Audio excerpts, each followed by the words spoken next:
अलबेली में आपका स्वागत है। आज आप सुनेंगे आसाम की एक लोकप्रिय लोक कथा जिसका नाम है अनमोल राय। बहुत समय पहले की बात है। सिलचर के समीप एक गांव में जयंत रहता था। उसके माता पिता बहुत अमीर थे, अतः उसे पैसे की कोई कमी नहीं थी। एक दिन वह चाचा के पोते की शादी में दूर गांव गया। विवाह के पश्चात वह वहीं रुक गया। अगले दिन वह हाट में गया। वहां की रौनक देख के उसे बड़ा मजा आया। शाम होते ही सभी दुकानदार लौटने लगे, किंतु एक व्यक्ति चुपचाप दुकान लगाए बैठा था। जयंत ने हैरानी से पूछा, अरे भाई, तुम घर नहीं जाओगे? वह दुकानदार मायूसी से बोला, मेरी सलाह नहीं बिकी, उसे बेचकर ही जाऊंगा। कौन सी सलाह? कैसी सलाह? पहले कीमत तो चुकाओ, दुकानदार ने हाथ नचाते हुए कहा। कितने पैसे लगेंगे? जयंत ने लापरवाही से पूछा। एक सलाह का 1000 रुपया लगेगा।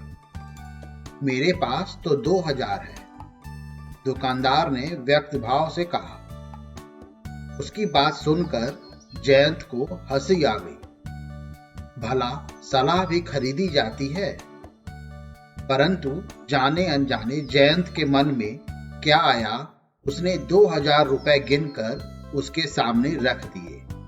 दुकानदार हिल हिल कर बोला, कांटेदार बाड़ न लगाना, घर वाली को राज न बताना, नहीं तो पीछे पड़ेगा पछताना। जयंत ने उसकी सलाह याद कर ली। तो पत्नी दरवाजे पे खड़ी मिली। बाग का माली भी वहीं था। वह माली से दरवाजे के ऊपर बाड़ लगवा रही थी। जयंत को नई नई सलाह याद थी। उसने पत्नी का वह बाड़ लगाने से मना किया। 2000 रुपए वाली बात भी बताई। उसकी पत्नी खिलखिलाकर हंस दी। मान गए आपको, कोई भी घड़ी भर में मूर्ख बना जाता है। अरे इतने रुपए पानी में बहा आया, मेरे लिए जेवर बनवा देते। जैन चुपचाप भीतर आ गया। उसे अपनी गलती पर क्रोध आ रहा था। ठीक ही तो कहा पत्नी ने, 2000 रुपए गवा दिए। उस रात जयंत को सोते सोते विचार आया, क्यों न इन सलाहों को आजमाया जाए। उसने एक सुअर के बच्चे का सर काट कर जंगल में छिपा दिया। फिर खून से सना चाकू पत्नी को दिखाकर बोला, अरे मुझसे एक आदमी का खून हो गया है, तू किसी से कहना मत, वरना आफत आ जाएगी। जयंत की पत्नी के पेट में बात पचना आसान न था। वह मटका लेकर पनघट पर जा पहुंची। वहां वह अपने पति की बहादुरी की जेंगे हाँकने लगी। एक सखी ने ताना दिया, अरे सोनपही, बहुत बड़ाइयां कर रही है, ऐसा कौन सा बड़ा काम कर लिया है तेरे पति ने? जयंत की पत्नी सोनपही ने पीछे हटना नहीं सीखा था। बात में नमक मिर्च लगाकर उसने शान से सबको बताया कि जयंत ने एक आदमी का खून करके उसकी लाश जंगल में छिपा दी है। शाम होते होते पूरे गांव में यह खबर फैल गई। जयंत खेत से लौट रहा था। लोग उसे देखते और हाय राम जान बचाओ कहकर भागने लगे। जयंत कुछ समझ नहीं पाया। अगले दिन राजा का बुलावा आ पहुंचा।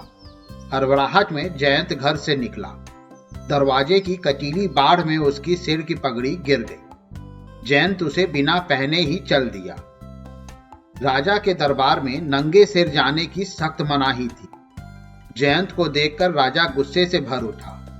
तब जयंत को याद आई वह सलाह, कांटेदार बाड़ न लगाना। फिर राजा ने उसे गरज कर पूछा, तुमने एक आदमी का खून किया है? जयंत ने हकलाते हुए उत्तर दिया, जी मैं नहीं नहीं, क्या मैं नहीं। स्वयं तुम्हारी पत्नी उस खून की गवाही दे रही है।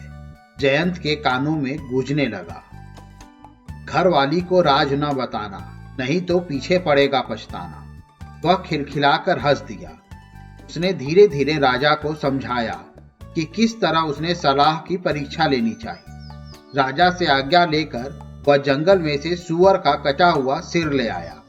राजा ने सारी बात सुनी तो वह भी हंसते हंसते लोटपोट हो गए। जयंत को ढेरों इनाम देकर विदा किया गया। जयंत की पत्नी कुछ नहीं जान पाई, परंतु जयंत ने उन सलाहों को सारी उम्र अमल में लाने का निश्चय कर लिया। धन्यवाद।